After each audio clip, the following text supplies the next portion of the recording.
Hello learners, welcome once again to net वाला भैया YouTube platform. Net वाला भैया यूट्यूब प्लेटफॉर्म में मैं आपका फिर से एक बार स्वागत करता हूं। तो कैसे हैं आप सब? उम्मीद करते हैं आप सब अच्छे होंगे और आपकी नेट की पढ़ाई काफी अच्छे से चल रही होगी। जैसा कि अभी तक तो आपके एग्जाम के अनाउंसमेंट नहीं हुए हैं, लेकिन इसी महीने में आपका फॉर्म आ जाएगा। तो फॉर्म आ जाएगा तो फॉर्म का वेट नहीं करना है, पढ़ाई लगातार करते रहना है। तो आज सर आप फिर से आए हुए हैं, कोई बात है क्या? तो कोई बात नहीं है, एक नया सब्जेक्ट जो कि हमारे नेट में पेपर 2 कॉमर्स में इंक्लूडेड है, जो कि एचआरएम का पोर्शन है। हालांकि ये कॉमन पोर्शन है, एचआरएम का आपका ये कॉमर्स का भी पोर्शन है, प्लस आपका मैनेजमेंट का भी ये कॉमन पोर्शन है। तो इसको हम बस कॉमर्स का ही सब्जेक्ट ना बोल करके ये मैनेजमेंट का भी पेपर कह सकते हैं हम लोग, ठीक है। तो चलिए करते हैं हम लोग आज के इस क्लास का शुरुआत। देखते हैं कि क्या क्या चीज आपके लिए हम लोग आज लेकर के आए हैं। चलिए एक बार फिर से आपका स्वागत है नेट वाला भैया यूट्यूब प्लेटफॉर्म पे। अगर आप हमारे चैनल पे नए हैं तो हमारा आपको यूट्यूब चैनल आप हमारे यूट्यूब चैनल को सब्सक्राइब कर लीजिए। अगर अभी तक आपने हमारे टेलीग्राम चैनल को ज्वाइन नहीं किया है तो @नेट वाला भैया के नाम से टेलीग्राम चैनल है, उसमें भी जाकर के आप क्या करें, ज्वाइन कर ले। आप हमें फेसबुक में भी फॉलो कर सकते हैं और इंस्टाग्राम में भी आप हमें फॉलो कर सकते हैं। फिर भी अगर आपको कोई क्वेरी होती है तो आप हमें इस नंबर पे डायरेक्टली व्हाट्सएप के जरिए भी जुड़ सकते हैं। तो आज जैसा कि आपको दिख रहा होगा ह्यूमन रिसोर्स मैनेजमेंट। देखिए ह्यूमन रिसोर्स मैनेजमेंट, इसमें आने से पहले आज तो पहला लेक्चर होगा, तो जनरली हम लोग सिलेबस को डिस्कस करेंगे। सिलेबस को डिस्कस करने के साथ साथ हम लोग जानेंगे कि ह्यूमन रिसोर्सेस मैनेजमेंट होता क्या है, उसका जरूरत क्यों पड़ा, क्या क्या इसके बेनिफिट्स हैं, काम क्या है, कैसे ये करता है। देखो एक छोटा सा कहानी समझो पहले, यहाँ पे टॉपिक में या फिर सिलेबस डिस्कस करने से पहले एक कहानी समझो, ठीक है। क्या होता है, पहले के टाइम पे क्या होता था, ह्यूमंस को एज ए एम्प्लॉय के तौर पे सिर्फ देखा जाता था, जिसको पर्सोनेल बोलते हैं, पर्सोनेल मैनेजमेंट के तौर पे, ठीक है। तो उसमें क्या था कि हम लोग जैसे मशीन्स को ट्रीट करते थे वैसे ही एम्प्लॉयज को ट्रीट करना है। ये नहीं देखना है कि मशीन्स के अंदर तो कोई इमोशंस नहीं होता है, लेकिन एम्प्लॉय जो होता है वो इंसान होता है और इंसान के अंदर एक इमोशन होता है। तो उस इमोशन को ओवरकम करने के बाद किसी भी काम को कैसे अच्छे से कंप्लीट कराना, that is human resource management. ये एक तो शॉर्ट फॉर्म, इसमें तो अभी फिलहाल एक चीज को डाला गया है। अगर आप इसको देखोगे तो ह्यूमन रिसोर्स मैनेजमेंट, अगर ये 3 वर्ड से बना है, ह्यूमन रिसोर्स मैनेजमेंट मतलब ह्यूमन इंसान, रिसोर्स मतलब कि वो एक तरह का रिसोर्स है, मैनेजमेंट मतलब कि उस रिसोर्स को कैसे आप इफेक्टिवली और एफिशिएंटली मतलब समय रहते और अच्छे तरह से कैसे आप काम करवा सकते हो, उसको बोला जाता है मैनेजमेंट। तो जहां पे काम इंसान से लिया जाए, इंसान को एज ए रिसोर्स आप देख रहे हो और उस काम को इफिशिएंटली और इफेक्टिवली किया जाए, उसी को कहा जाता है ह्यूमन रिसोर्स को मैनेज करना, जिसको हम लोग ह्यूमन रिसोर्स मैनेजमेंट कहते हैं, ठीक है। जैसे कि एक एग्जांपल आप आज के तौर पे काफी देखते हैं कि ऐसा कहा जाता है कि जैसे कि चैट जीपीटी, ठीक है, चैट जीपीटी एक आर्टिफिशियल इंटेलिजेंस का ही पार्ट है, जिसमें क्या कहा जाता है कि जैसे कि आपको कोई नोट्स बनाना है, आप उसमें टॉपिक डालो, पूरा नोट्स बन के आ जाएगा। तो क्या चैट जीपीटी कभी हम जैसे टीचर्स को रिप्लेस कर पाएंगे? नहीं कर पाएगा। इसके पीछे का रीजन आप समझो। चैट जीपीटी एक समझ लो कि सॉफ्टवेयर बेसिस पे काम करता है। अगर वो सॉफ्टवेयर बेसिस पे काम करता है तो अगर सॉफ्टवेयर के अंदर क्या कभी कोई इमोशन होगा? बिल्कुल नहीं होगा सर। किस तरीके से इमोशन होगा, कहां से इमोशन होगा? कभी नहीं हो सकता। लेकिन अगर कोई ह्यूमन रिसोर्स को आप जैसे कि मान के चलो कि हम ही कोई एम्प्लॉय है, कहीं पे काम कर रहे हैं, ठीक है, काम कर रहे हैं, तो अगर कोई मशीन हमको इंस्ट्रक्शन दे रहा है तो मशीन बस मेरे को इंस्ट्रक्ट कर सकता है, कभी भी हमको वो फोर्स नहीं कर सकता है। चलो फोर्स भी कर दिया कि आपको ये काम करना है बार बार याद करा करके, लेकिन कभी वो आपको उस काम के लिए मोटिवेशन नहीं दे सकता है। तो दैट्स वाई कभी भी कोई भी सॉफ्टवेयर, कितनों भी आर्टिफिशियल इंटेलिजेंस आ जाए, हम जैसे टीचर्स को रिप्लेस नहीं कर सकता है। उसी तरीके से ह्यूमन रिसोर्स मैनेजमेंट आज के टाइम में बहुत इसको इंपॉर्टेंस दिया गया है। क्यों? क्योंकि देखो बीएसटी बिजनेस स्टडीज जब हम लोग पढ़ते थे, तो बिजनेस स्टडीज छोड़ दीजिए, जब आप मैनेजमेंट का पोर्शन पढ़े होंगे, बिजनेस यहाँ पे इससे पहले मैनेजमेंट का पोर्शन पढ़े होंगे, उसमें फेयोल का 14th प्रिंसिपल था। उसमें एक प्रिंसिपल था जहां पे हम लोग जनरल इंटरेस्ट से इंडिविजुअल इंटरेस्ट की ओर बढ़ते हैं। जनरल इंटरेस्ट से इंडिविजुअल इंटरेस्ट की ओर, इसका मतलब क्या होता है सर? देखो, हर एक ऑर्गेनाइजेशन का एक अपना गोल होता है। गोल मतलब कि मान के चलो कि हमको हर महीने 10,000 यूनिट्स का प्रोडक्शन करना है। तो अगर 10,000 यूनिट्स का प्रोडक्शन करना है, हो सकता है हम लोग इंसान है, किसी के घर में कोई परेशानी हो सकती है, ठीक है। मान के चलो हम लोग 50 एम्प्लॉयज हैं, 50 एम्प्लॉयज में कभी हो सकता है कोई एम्प्लॉय ही बीमार पड़ गया, हो सकता है किसी एम्प्लॉय के घर पे कोई परेशानी आ गया। तो बहुत सारे फैक्टर्स डोमिनेट करते हैं काम को। तो उन फैक्टर्स को ओवरकम करने के लिए हमारे ऊपर एक मैनेजर होते हैं जो कि सारे काम को क्या करते हैं, एफिशिएंटली और इफेक्टिवली कंप्लीट हो, उसके लिए दिन रात लगे रहते हैं, जिनको हम लोग कहते हैं। अब देखो, दो तरह का मैनेजमेंट हम लोग बात करें, एक फंक्शनल और एक ऑपरेटिव। फंक्शनल मतलब जो कि समझ लो कि जो टॉप लेवल में होते हैं, जो कि मैनेजमेंट को बस वो देखते हैं, ठीक है, ऑब्जर्व करते हैं और उसमें कुछ कुछ चेंजेस करने को बोलते हैं। लेकिन जो ऑपरेशन मैनेजर होता है वो क्या करता है? वो तो भाई उसको क्या करना है कि ये एम्प्लॉय नहीं आया तो उसके जगह पे हमको इसको लेकर के आना है। तो कैसे काम को उस दिन का जो टारगेट है उसको कंप्लीट करें। तो किसी को भी हम बोल देंगे तुम आकर के ये काम कर लो आज उसके जगह पे, वो बोलेगा क्यों करूं मैं, क्या मेरे को उसके लिए एक्स्ट्रा पे हो रहा है, क्या मेरे को उससे कोई बेनिफिट है? तो वहां पे आपको उसका इंपॉर्टेंस बताना होगा कि अगर ये काम समय से कंप्लीट नहीं होगा, हो सकता है हमारा जो ऑर्गेनाइजेशन हो वो बंद हो जाए, ऑर्डर उसका खत्म हो जाए। ऑर्डर खत्म हो जाए तो हो सकता है हमारा नाम खराब हो, नाम खराब हो तो हो सकता है हमारा ऑर्गेनाइजेशन बंद हो जाएगा, ऑर्गेनाइजेशन बंद हो जाएगा तो बहुत सारे लोगों का जॉब चला जाएगा, बहुत सारे लोगों का जॉब चला जाएगा तो बहुत सारे लोगों का घर खत्म हो जाएगा, बच्चे पढ़ेंगे कैसे, उनका घर का राशन कैसे आएगा। तो इस तरीके से सारी चीजों को एक जगह पे कंपाइल करके जो हमारे एचआर मैनेजर होते हैं वो क्या करते हैं, सारी चीजों को ध्यान में रख करके हर एक का प्लानिंग जो होता है, जरूरी नहीं है कि हमेशा आप जो प्लानिंग करके रखे हो आप उसी को एग्जीक्यूट करो, कभी उस प्लानिंग का प्लान बी भी हम लोग को रखना पड़ता है। तो सर बस इतना ही पढ़ना है? नहीं, इसमें हम लोग सिलेक्शन के बारे में, रिक्रूटमेंट के बारे में पढ़ेंगे, सिलेक्शन के बारे में पढ़ेंगे, कंपनसेशन के बारे में पढ़ेंगे, हर चीज के बारे में जितना भी रिलेटेड टॉपिक्स होगा ह्यूमन रिसोर्स मैनेजमेंट का, जो कि आपके सिलेबस में इंक्लूडेड है, सारी चीजों को हम लोग एक एक करके पढ़ेंगे। तो ये था बेसिक आइडिया कि क्यों पढ़ना है। अब आते हैं हम लोग सिलेबस के डिस्कशन में। चलिए, सबसे पहले हम लोग एचआरएम का इंट्रोडक्शन, जो कि आप बहुत अच्छे से समझ गए होंगे कि एचआरएम होता क्या है। ह्यूमन रिसोर्स मैनेजमेंट, बिजनेस में किस तरह के लोगों का आगे जरूरत पड़ने वाला है, उसके अकॉर्डिंग हम लोग क्या करेंगे, रिक्रूटमेंट करेंगे।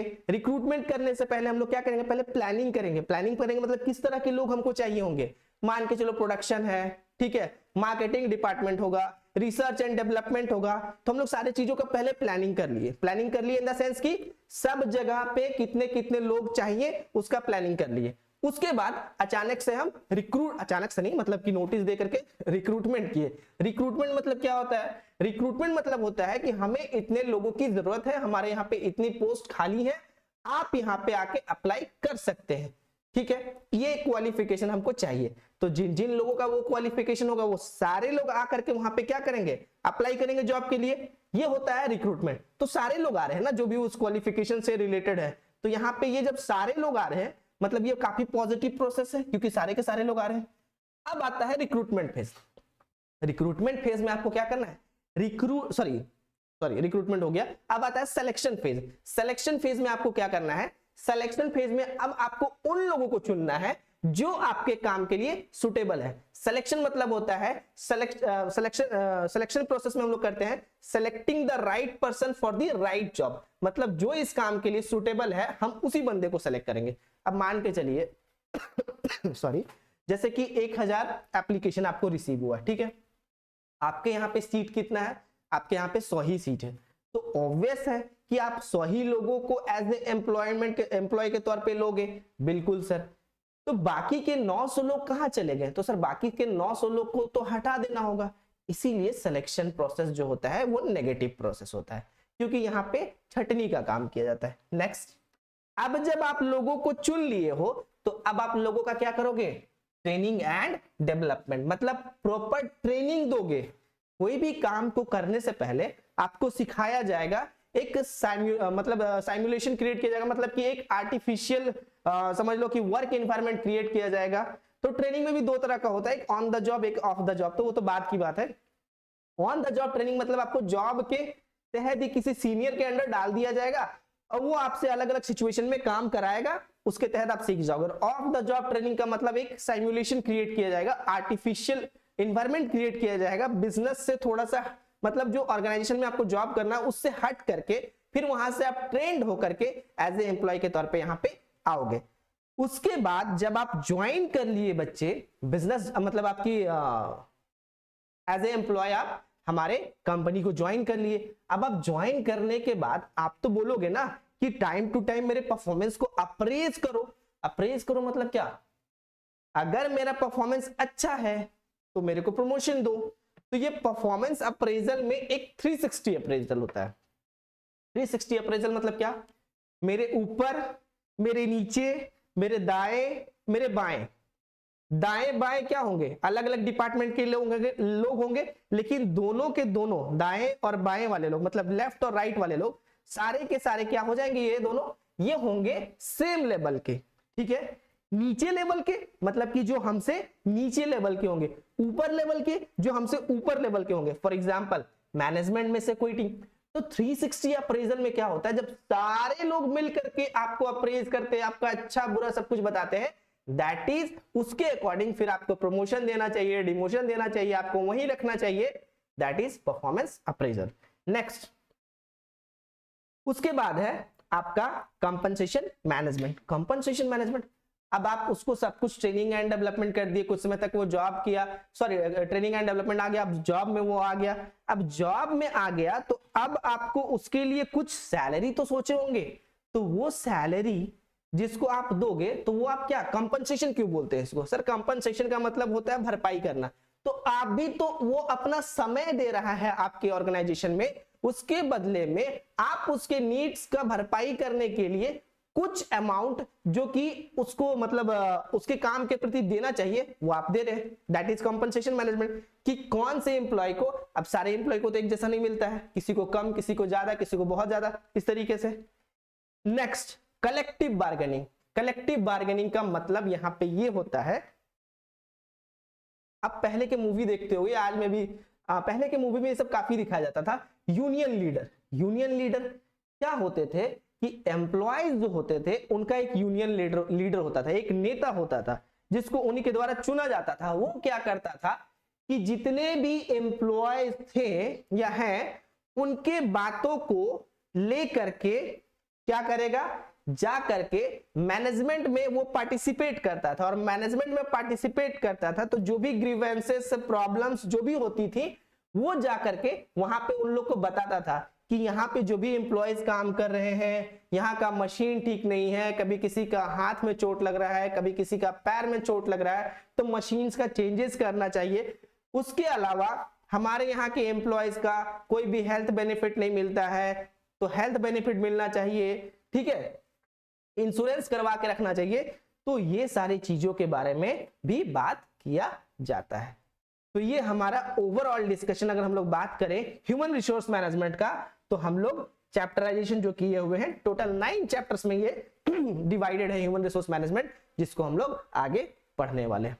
तो आज की क्लास में हम लोग कंटिन्यू करते हैं और आगे हम लोग इन सारी चीजों को एक एक करके डिस्कस करते चलेंगे, ठीक है। चलिए बढ़ते हैं। आज सबसे पहले एचआरएम का इंट्रोडक्शन, जो कि ऑलरेडी आपको दे दिया है हम लोगों ने, मतलब मैंने, हम लोगों ने नहीं, मैं, जो कि आपको ऑलरेडी दे रखा हूं एचआरएम का इंट्रोडक्शन। थोड़ा सा इसमें बात करेंगे, ठीक है। जैसे कोई भी ऑर्गेनाइजेशन हो, चाहे वो छोटा हो या बड़ा हो, uses a variety of a capital to make the business work। अलग अलग तरह का कैपिटल वहां पे इन्वेस्ट करता है। बिल्कुल सर, कैपिटल में क्या क्या चीज हो सकते हैं? कैश हो सकता है, किसी तरह का कोई गुड्स हो सकता है, कोई वैल्यूएबल आइटम्स हो सकते हैं जिनसे बिजनेस में कोई इनकम जेनरेट हो, उसको वो लगा दिया। अब for example a retail store, मान के चलो for example a retail store uses a register and inventory while a consulting firm may have a proprietary software। लेकिन कुछ कुछ कंसल्टिंग फर्म्स ऐसे होते हैं जो कि प्रोप्राइटरी सॉफ्टवेयर यूज करते हैं।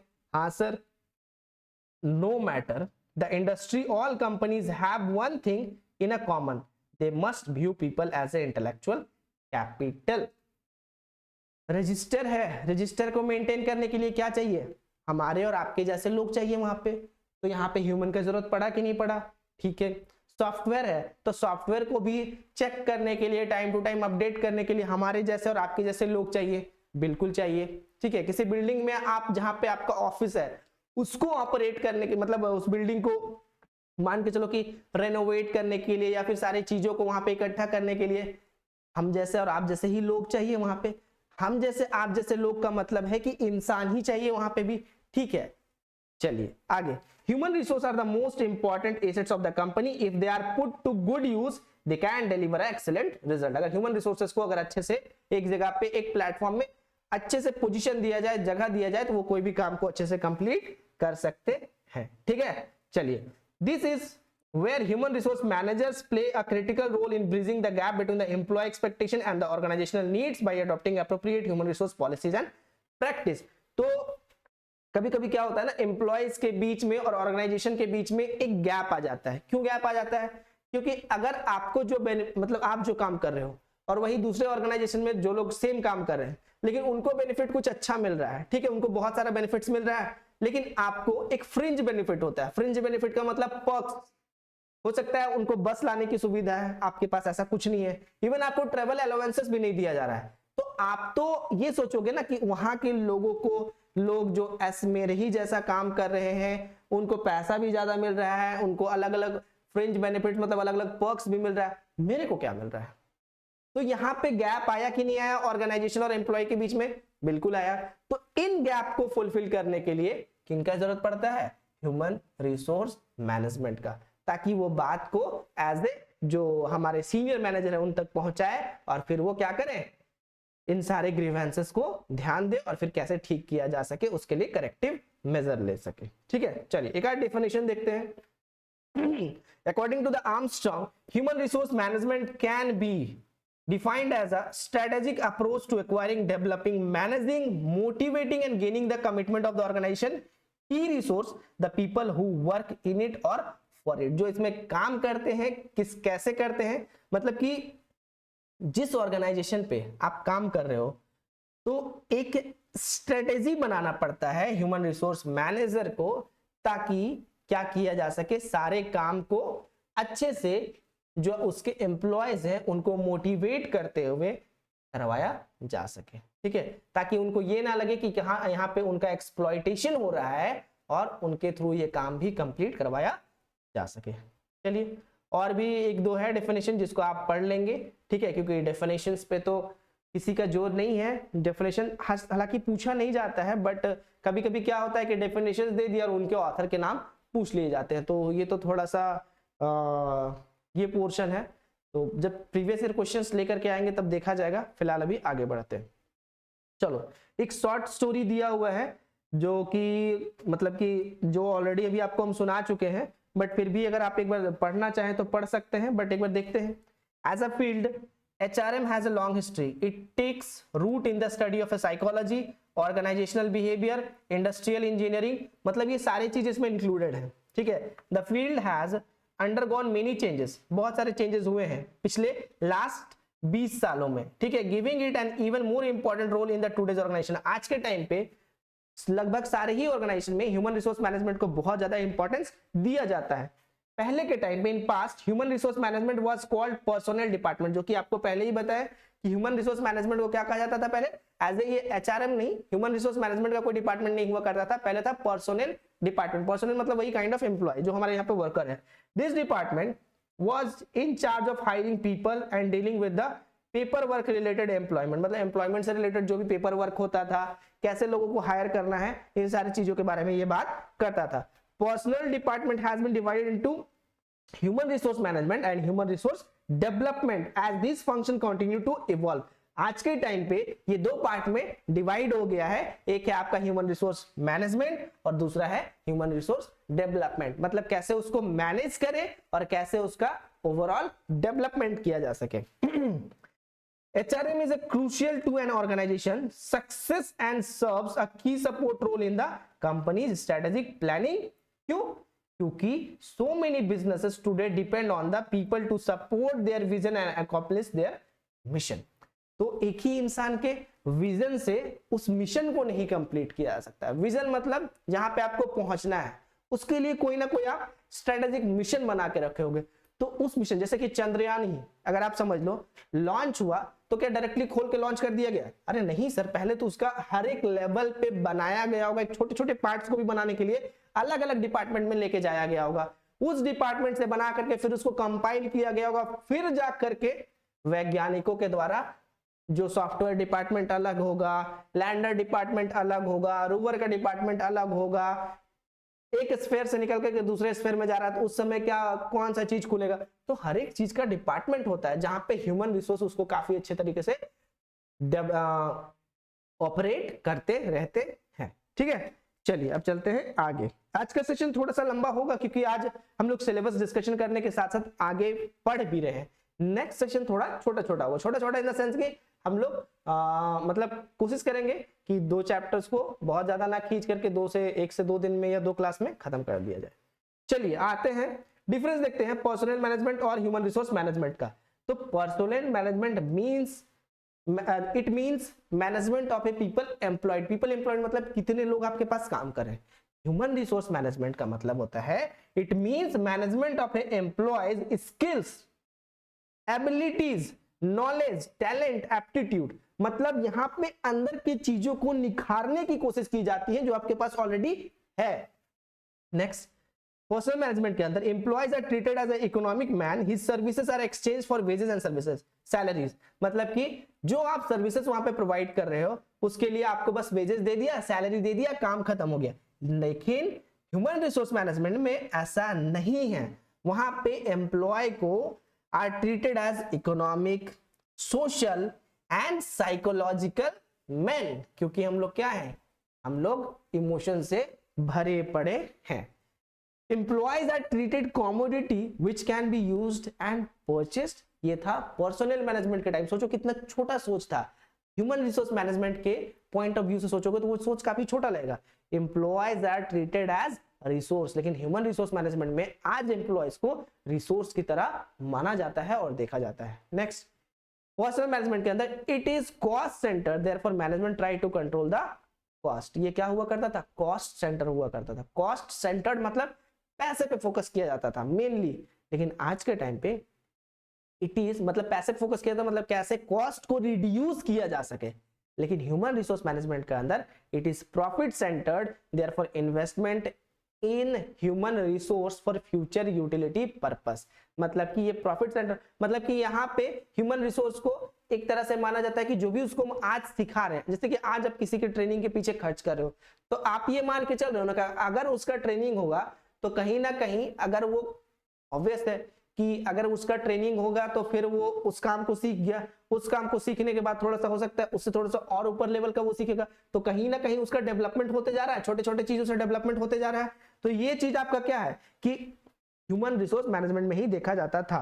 और employees are used for organizational benefits, personnel management department में एम्प्लॉयज को बेनिफिट्स की तरह देखा जाता था और यूज किया जाता, लेकिन ह्यूमन रिसोर्स मैनेजमेंट में म्यूचुअल बेनिफिट्स के बारे में बात करते हैं। कैसे सर?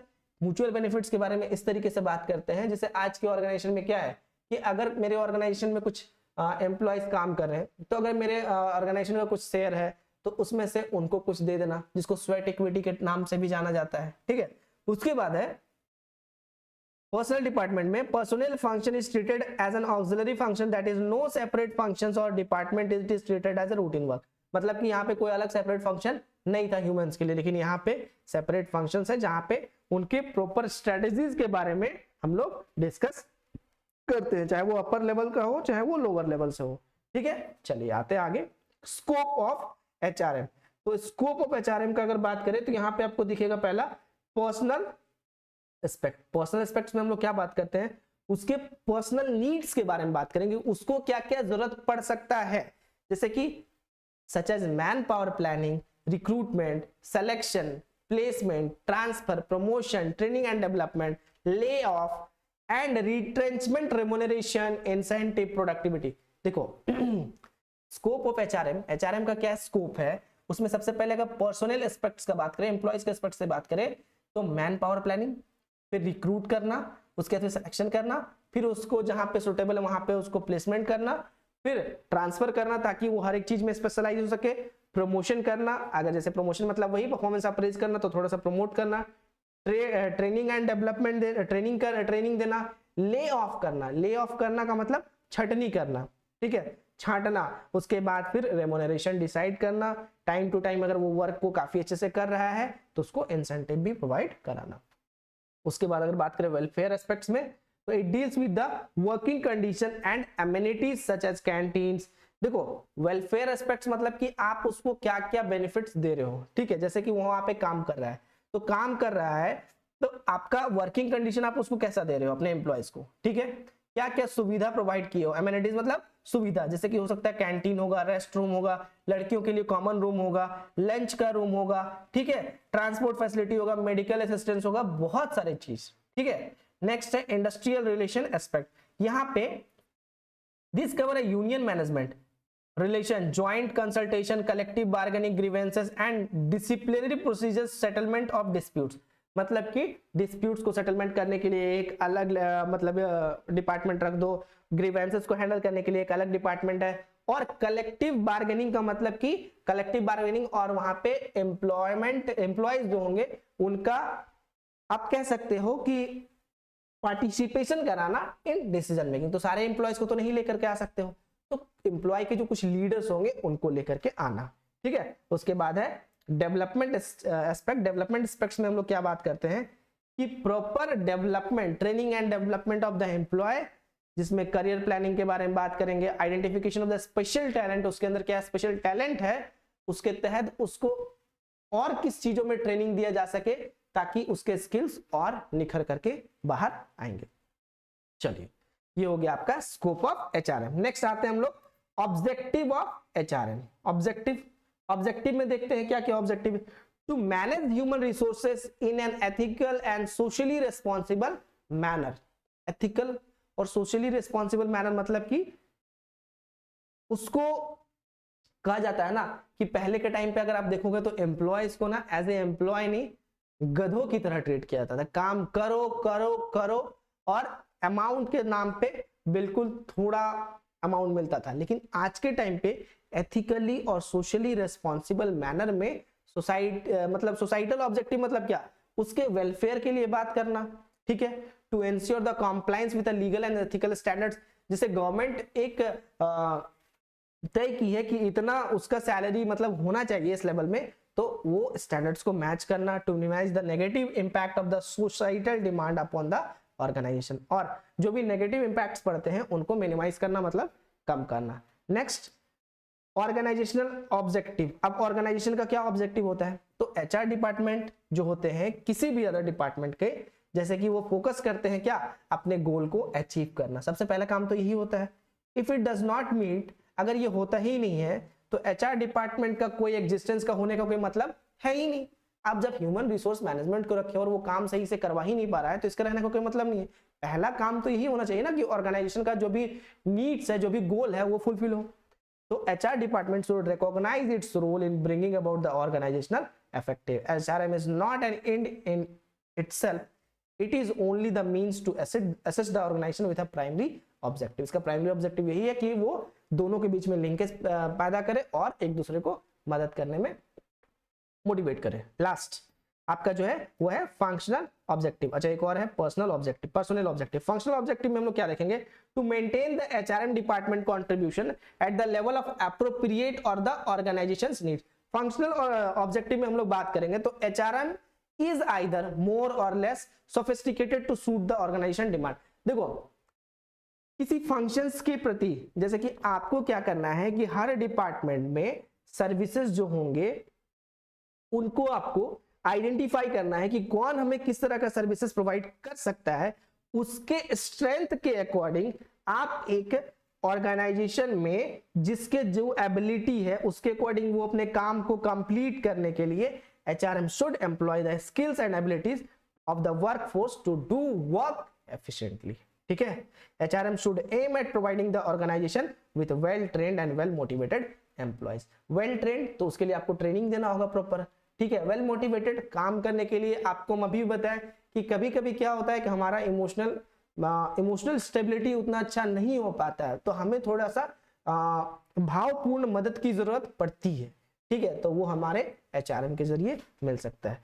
लास्ट है आपका पर्सनल ऑब्जेक्टिव। तो HRM should increase employees job satisfaction to the fullest extent. उसको ये नहीं लगना चाहिए कि हम इस काम को करके ऑर्गेनाइजेशन को यहां से यहां पहुंचा दिए लेकिन मेरा कोई बेनिफिट हो ही नहीं रहा है, मतलब मेरा कोई डेवलपमेंट हो ही नहीं रहा है। उसके मन में ये चीज कभी भी नहीं आना चाहिए। HRM should develop and maintain a quality of A work life.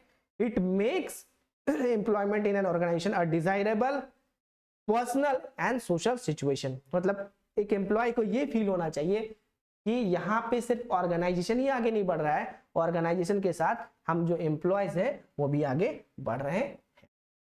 ठीक है, उसके बाद है आपका नेचर ऑफ HRM। तो नेचर ऑफ HRM को हम लोग सोच रहे हैं कि अगले क्लास में स्टार्ट करते हैं। आज की क्लास के लिए इतना ही रहने देते, तो काफी लंबा क्लास हो जाएगा आपका। ठीक है, तो तब तक के लिए आप हमारे, या फिर नेचर खत्म कर ही ले क्या, नेचर बहुत बड़ा नहीं है, नेचर खत्म कर लेते हैं। चलो, नेचर में कुछ इस तरीके से है कि HRM ऑफ नेचर अगर आप बात करो तो ह्यूमन रिसोर्स मैनेजमेंट जो होता है वो लोगों को क्या करता है, bringing people and organization together so that the goal of each are met. The various features of HRM, जैसे क्या होता है नेचर ऑफ HRM में बात करें तो ये होता है परवेसिव फंक्शन। परवेसिव फंक्शन का मतलब होता है HRM हर जगह रिक्वायर्ड है। ठीक है, ह्यूमन रिसोर्स का मैनेजमेंट अगर सही तरीके से ना हो तो वो काम सही से नहीं हो सकता। और ये रिजल्ट ओरिएंटेड है। रिजल्ट ओरिएंटेड क्यों है, क्योंकि सबसे पहला काम हमारा क्या है कि हम अपने गोल को अचीव करें। ठीक है, उसके बाद एक कंटिन्यूअस प्रोसेस, इसको आप रोक नहीं सकते हो। क्या है ये, कंटिन्यूअस प्रोसेस है। ठीक है, और इंटीग्रेटिव एक्शंस मतलब कि सारे अलग अलग ग्रुप्स के लोगों को इंटीग्रेट करके चलना, इकट्ठा करके चलना। अब जैसे कि मान के चलो सेल्स डिपार्टमेंट बहुत ज्यादा मतलब बेचने के लिए, मतलब सेल करने के लिए रेडी है और वो कर रहा है, लेकिन प्रोडक्शन में सामान ही नहीं है, प्रोडक्शन हो ही नहीं पा रहा है टाइम से, तो वो यहाँ पे क्या कर लेगा। तो फिर दोनों के बीच में यहाँ पे क्या है, मान के चलो कि म्यूचुअली अंडरस्टैंडिंग नहीं है, तो यहाँ पे क्या करना होगा, आपको काफी अच्छे से इंटीग्रेट करके चलना होगा, मिला जुला के चलना होगा। फिर आपका है पीपल सेंट्रिक। पीपल सेंट्रिक मतलब कि लोगों को उनके कामों का इंपॉर्टेंस बताते हुए आप ये चलो कि इससे आपको क्या लॉस हो सकता है अगर आप ये काम को नहीं करते हो। तो ये सारे यहाँ पे छोटे छोटे टर्म्स में दिए हुए हैं। यहाँ पे एक पॉइंट बेसिकली जो हमको डिस्कस करना था वो था last point, it is a multidisciplinary activity utilizing knowledge and inputs drawn from the psychology, economics etcetera. Multidisciplinary मतलब अलग अलग लेवल को जोड़ना। ठीक है, जैसे अलग अलग डिपार्टमेंट्स को इकट्ठा करना। मल्टी मतलब बहुत सारे, डिसिप्लिनरी मतलब बहुत सारे मतलब क्या बोले, डिपार्टमेंट्स को एक जगह पे इकट्ठा करके उनके नॉलेज को अच्छे से यूटिलाइज करना, ताकि ओवरऑल जो हमारा गोल है वो जितना जल्दी से जल्दी हो सके अचीव हो पाए। ठीक है, उसके बाद लास्ट जो बचा आज का, इसे भी कंप्लीट ही कर लेते हैं, क्यों अगले क्लास के लिए छोड़े। Importance of human resource management. Importance, महत्व, क्या महत्व होता है। तो ओवर द ईयर बहुत सारे समय से ये देखा जा रहा है कि human resource management has gained a importance. The business sector as well as non-profit organization, human capital is equally important as a financial capital to an organization since people perform a task. Task मतलब कोई भी काम को perform करने के लिए human resource management का बहुत बड़ा रोल देखा गया, चाहे वो प्रॉफिट ऑर्गेनाइजेशन हो या नॉन प्रॉफिट ऑर्गेनाइजेशन हो। ठीक है, कॉमर्स में तो आप लोगों ने ऑलरेडी पढ़ रखा होगा NPO, non for profit organization. तो अगर नॉन फॉर प्रॉफिट ऑर्गेनाइजेशन का बात करें हम लोग, कोई स्कूल ले लो, कोई हॉस्पिटल ले लो, तो अगर यहाँ पे भी अगर काम को करवाना है तो जरूरी थोड़ी है यहाँ पे भी जो काम करते हैं वो भी ह्यूमंस है, उनसे भी कभी ना कभी कोई प्रॉब्लम आ सकता है, वो भी कभी अवेलेबल नहीं हो सकते हैं। तो ह्यूमन रिसोर्स मैनेजमेंट का इंपॉर्टेंस का बात करें, सबसे पहले fulfil the human resource requirement. क्या रिक्वायरमेंट है उसको फुलफिल करना। उसके बाद एम्प्लॉय का रिटेंशन करना, मतलब ऐसा नहीं कि एम्प्लॉय टर्नओवर रेशियो बहुत ज्यादा है आपका, ठीक है, एब्सेंटिज्म बहुत ज्यादा है, लोगों को लग रहा है अरे पैसा वैसा तो बढ़ा ही नहीं रहा, 4 दिन नहीं जाएंगे तो क्या फर्क पड़ता है, छोड़ो काटना है तो काटने दो। एम्प्लॉय को आपको रिटेन करके रखना है कि वो दूसरे जगह पे ना चले जाए। Enhance the quality of A work life, मतलब जो वर्क सिचुएशन है, ठीक है, जो एनवायरमेंट है उसका जो क्वालिटी है आपको इनहैंस करके रखना है, काफी पॉजिटिव एनवायरमेंट बना के रखना है ताकि वहां पे लोग अच्छे से काम कर पाए। उसके बाद रिड्रेसिंग ग्रीवेंसेस एंड कॉन्फ्लिक्ट्स, सारे कॉन्फ्लिक्ट्स और जो भी प्रॉब्लम्स हैं उनको रीएड्रेस करना और achieving the organisational goal, organisational goal को अचीव करना, साथ ही साथ long term existence in the market, developing the team spirit and feeling the belongingness. Feeling of belongingness बहुत जरूरी है, नहीं तो जिस दिन आपको ये लगने लगे कि ये काम तो उसके लिए हम कर रहे हैं तो उस दिन से फिर आप उसको उस काम में मन ही नहीं लगेगा। आप कितना मन लगा लो, आपको ये फील हो गया कि वो काम उसके लिए है, उसके बेनिफिट के लिए है, तो यहाँ पे आपका कुछ भी 100% नहीं जाने वाला। Last, employees satisfaction and welfare. Employees का सेटिस्फेक्शन और उनके वेलफेयर के लिए भी ह्यूमन रिसोर्स मैनेजमेंट काफी महत्वपूर्ण साबित होता है। तो ये था बेसिक ग्लिम्स, जिसको अगर आप चाहें तो आगे इन सारे वर्ड्स में आप एक बार रीड कर सकते हैं। Must read the notes and try to make notes yourself. चलिए, तो आज के इस क्लास को हम लोग यहीं पे एंड करते हैं। उम्मीद करते हैं कि आपको समझ में आया होगा, ठीक है, और मिलते हैं फिर आपसे अगले क्लास में। तब तक के लिए पढ़ते रहिए और देखते रहिए। नेट वाला भैया हमारा जो चैनल है, अगर आप नए होंगे तो इसको सब्सक्राइब जरूर कर लीजिएगा और वीडियो अच्छा लगा तो लाइक कीजिएगा। चलिए, bye bye, take care, good night.